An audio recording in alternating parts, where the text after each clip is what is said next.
going to sound like blasphemy, but this might be the best Chiefs team in the entire Patrick Mahomes era. What?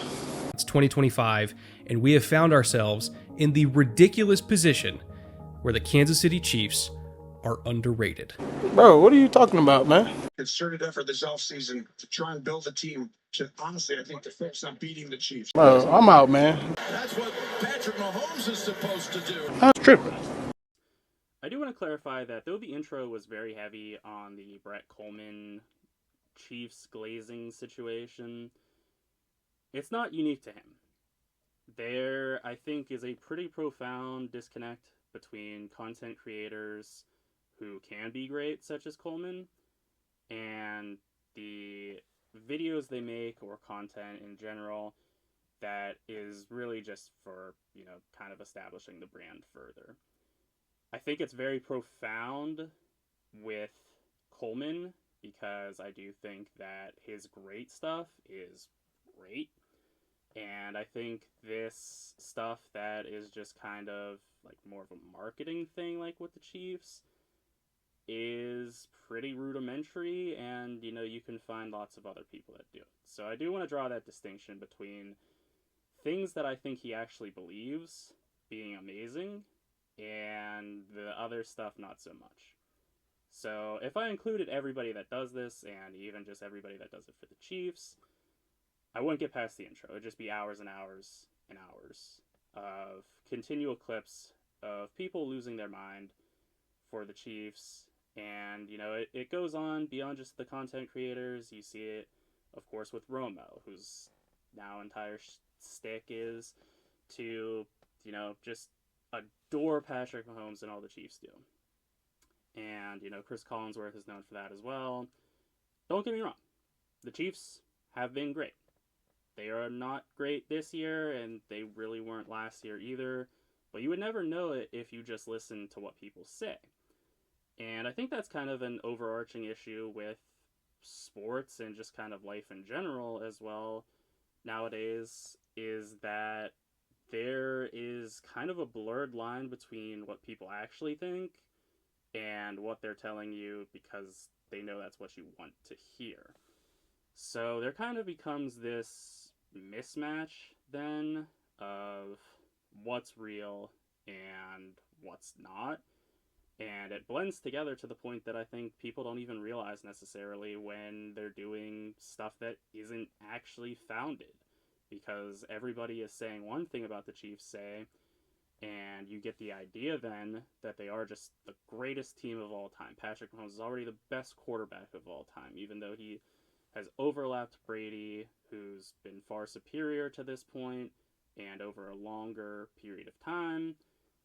And, I'm not even a Brady guy, is the funny thing. So, there's so much at work here that I should no longer be getting into the build-up and just get straight into it. Some execs for the Chiefs that we're making mental gymnastics for to contort to say that they're not bad, like everything shows they are. It's your lying eyes is all that it is. And, deceiving stats. You got to look past those things to something else, the intangibles, and it'll show you how good they still are. The third best dynasty of the past 25 years, behind the early 2000 Patriots and the 2010s Patriots. Again, not a Patriots fan. So it's very frustrating for me to see this. And you probably can tell that I'm a bit impassioned. And one of the big things with the Chiefs that is very notable is year to year it shifts what matters somehow. Where last year, when the Chiefs had their honestly very fluky season where they weren't particularly a good team, but they racked up lots of wins by having lots of variants go their way and stacking together a bunch of one-score games that are just always 50-50 propositions. They always are, and the proof is just so astronomically profound in the data world, where year to year, if you win all your 50-50 games, you lose all of them next year pretty much without fail. And you see that this year because the Chiefs are 0-5, in one-score games this year, and we're like on a 20-game win streak or something, as of last year in those games. So it was last year, wins are all that matters. It's just wins. Nothing else matters. You don't get paid to win flashy, you get paid to win. And this year, now that their record is bad at 5-5, it's they're playing so well though. Look past the wins, and it's just very confusing because you can't really follow what matters at a certain point. It's just whatever the Chiefs can be argued for is what is apparently all that matters. And again, this isn't just distinct to the Chiefs, but it's something I noticed profoundly with them recently, because with them not being good this past year and last year, it is just so screaming to me that, there's not a consistent basis for anything. When you look at the rational stats that, are just objective and, they need context, of course. You can't just look at a stat and be like, that's it. But when you look at things like expected points added, that is very, objective. It just measures how you were performing compared to what is expected of you given those situations. The Chiefs are not good. They weren't really good last year either in it, as I showed, in the initial build-up. So we can't look at the stats. We can't, look at wins. We just have to believe that Mahomes is the best quarterback, and, the Chiefs are the best team, nothing else. And it really annoys me because, again, there's such a hypocrisy involved in it where even people that do know their stuff, I do think, are just getting sort of lost in drinking the Kool-Aid, where, like, Mina Kimes, I love her. She's a great analyst. One of the few, like, popular analysts, like, really out there that I like, because she does still keep it real and knows her stuff. Doesn't just, say what's going to sell in general. But she's very adamant that wins are not a quarterback stat. You got to look past the wins to establish, who the best quarterback is.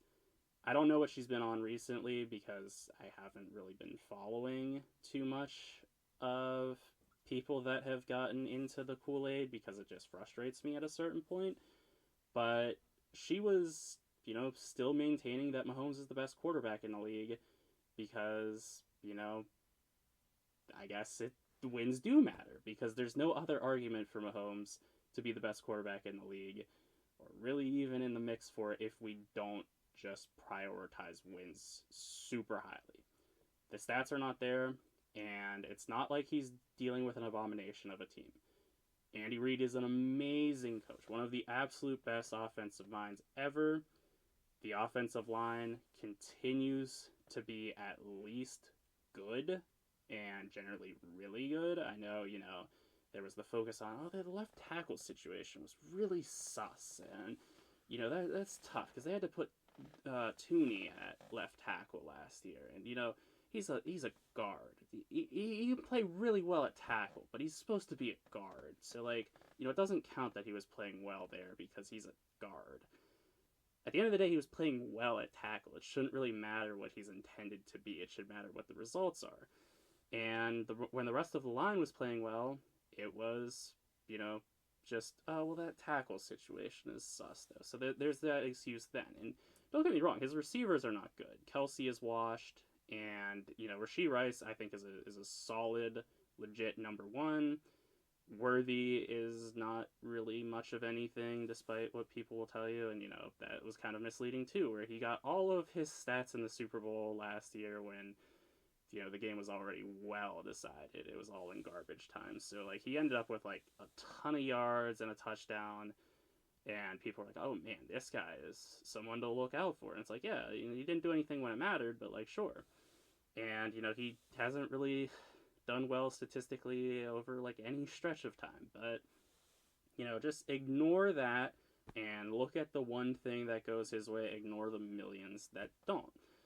So, yes, the receiver play is not good. Mahomes is finally dealing with what Josh Allen has for several years now.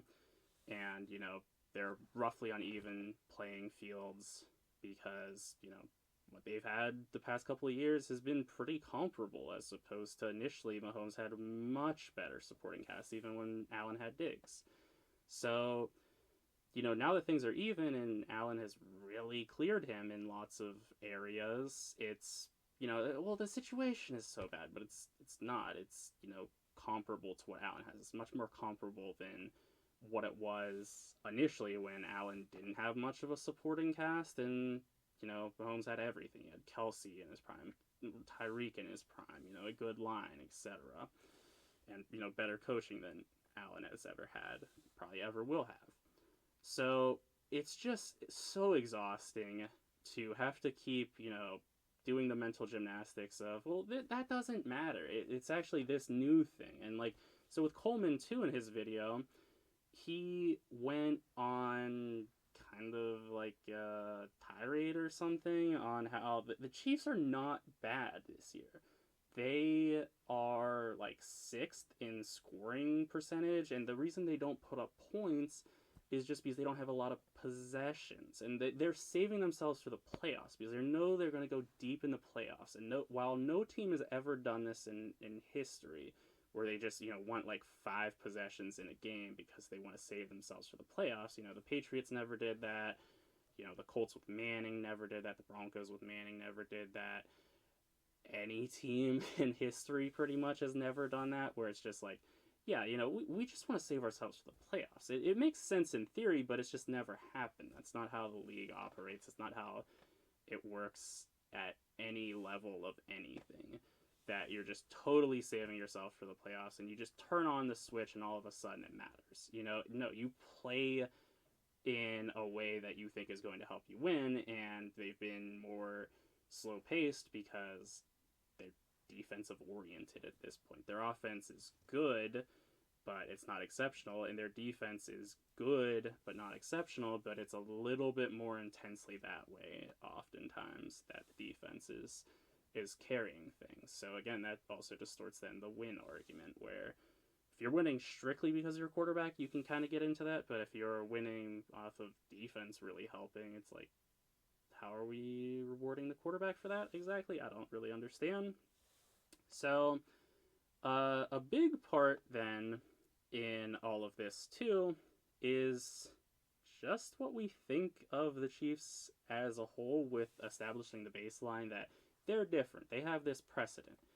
And part of the precedent is very cloudy and murky because, yes, they are the dynasty of the 2020s, of course. That's a great precedent. That should get you lots of benefit of the doubt, of course. But only benefit of the doubt, not just, inherently they're the best team every single year because they've been really great in years past. And I'm going to link this down below. There's going to be several links on it, actually. The full article itself is a little bit hard to track down, so I'm going to link it in multiple links to, show what I'm illustrating. I did read the whole, 23 pages or something. It was absurd, but I kind of did it, under the table kind of deal, so I don't really recommend doing that. If you want to buy the article, I highly recommend it. Or the paper, but the University of Texas at El Paso, very, notable thing. It's a very reputable situation. They reviewed over 13,000 penalties from 2015 to 2023, and the big takeaways is, one, there was 10 things that they, as people that know stats better than you or I combined, will tell you. They found that there was 10 different things. They don't say that, but I just remember being like, wow, that's another, and that's another. Things that have a 1% chance of happening in a vacuum if there isn't anything else going on, if it's just a natural setting. And you add those 10 1% chances together, and it's not even a tenth of a percent at that point. That's just non-existent. There's something else at hand. It's not just everything randomly coming together. At some point you gotta realize that there's something else going on. So they found a 388% reversal from Kansas City's regular season baseline in penalties. During the playoffs, penalties against Kansas City were significantly, they highlight that, more likely to result in first, cover greater yards, and fall into subjective categories such as roughing the passer or pass interference. The researchers, this is very key, found no comparable postseason officiating advantages for Brady's New England, the Eagles, Rams, San Francisco. Really good teams, not some schmucks. Alex Smith's own Kansas City team before Mahomes got in there. So, officials also with previous Chiefs exposure called games significantly more favorably for Kansas City. Refs without the experience showed no bias. Interesting. Also, refs went from 20%, the same in some instances for, the Chiefs early on in their, Mahomes era to 80% the same. So they basically just get the same officiating crew every year, which is really odd. It's supposed to just be the best referees in the playoffs. So, how are they always just going to the Chiefs? It's interesting. So, there's not any total smoking gun with it, but there's just lots of things that don't add up. So there's a Harvard study that said 6% more penalties go to away teams than home teams. So there can be a bias just based, even if the refs aren't, say, in on a fix, just because there's human nature to have biases. And there's human nature to want to kind of appease people with, the home crowd is saying you suck if you don't make a call, so they're going to be like, you know what, it was a little bit of a iffy call, but I'll just give them the benefit of the doubt. Subconsciously, even, you might be thinking that. You're not actually probably explicitly thinking, oh, I'm going to appease them with this. It's no, I just, in your head are realizing that if you don't call a sort of phantom PI call, say, you're going to get your butt chewed out. So all of that is to say, it's a little bit conspiracy theorist, but again, people that know statistics far better than, basically anybody else on Earth for the most part, top 1% of 1% for people that know this type of things, they're saying stuff is not adding up. And this just doesn't go reported, and it's very impactful because so much of the Chiefs' argument is rooted in benefit of the doubt, but the reason they have a benefit of the doubt is very clouded in controversy. So I think that's very relevant. And it's, again, theorized in the UTEP study that this is a result, there's kind of a, implication of, why this could be, that it's a financial pressure thing where obviously the league just always wants to make money, but the reason in particular it's profound is because the league was in a sharp decline in TV viewership and ratings from 2015 to 2017 when players were being disgusting and showing that they are people instead of just players, and they had opinions on things. You can't have that. Just shut up and dribble. You know your role. So with that, people were tuning out of the NFL and kind of boycotting it, no longer supporting it, among other reasons, obviously, of course. But that was a big one, and the way the league kind of downplayed that possibly is by promoting an environment that supports a dynasty, which is always good for the league because it gives somebody to cheer for and it gives somebody to root against as a villain. So it is lots of numbers not adding up, but then also there's lots of philosophy behind why those numbers are not adding up. So again, the study doesn't say, oh, this is all there is to it. There's not that, because until you have Roger Goodell himself come out and say, oh, this is why this is happening, you're not going to be able to definitively say that. But again, it looks really weird. So this is all in, summation, a very big annoyance with sports talking as a whole. I think there needs to be a lot more accountability on things where when people are just saying, don't believe the stats, don't believe the wins, don't believe your eyes, we should question, why shouldn't we? You know? At a certain point, if there's like nothing in favor of something, maybe that just is because there's no precedent for it, instead of we're just missing something. Obviously, we're not going to know everything at all points, even 1,000 years from the future. There's not going to be this one thing that is just like, here's all you need to know. But we have lots of things at our disposal nowadays, much more than even like 5 years ago, say. And when you have to contort an argument out of just absurd mental gymnastics to defend a team, I think at that point, you probably just shouldn't be defending that team. So, again, seeing that where it's like, oh, the scoring possession percent is, sixth best for the Chiefs. Not even number one, right? Like a mile, say. Like, it's distant, like, sixth. It was like 34 percentage points lower than what the Colts had at number one, because the Colts were like 84%, and the Chiefs were like 50%, I want to say. Something along those lines in Coleman's video. That's proof that the Chiefs are the best iteration of the Chiefs ever, that they're like sixth in the league at a stat that really doesn't matter, because if you're getting just field goals all the time and only having 3 possessions and you score a field goal on 2 of them, like, that's 67% of your possessions result in points. Like, that's super big, right? Like, no, it doesn't matter. It's a very obscure stat. EPA shows things better, even probably points per game and such.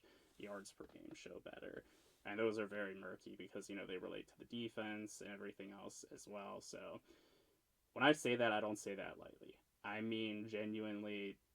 Scoring drive percentage, like, this is the first time I, as somebody that's really into data, have heard that used in defense of a team. So I think we need to be more vigilant as fans and say, this isn't adding up.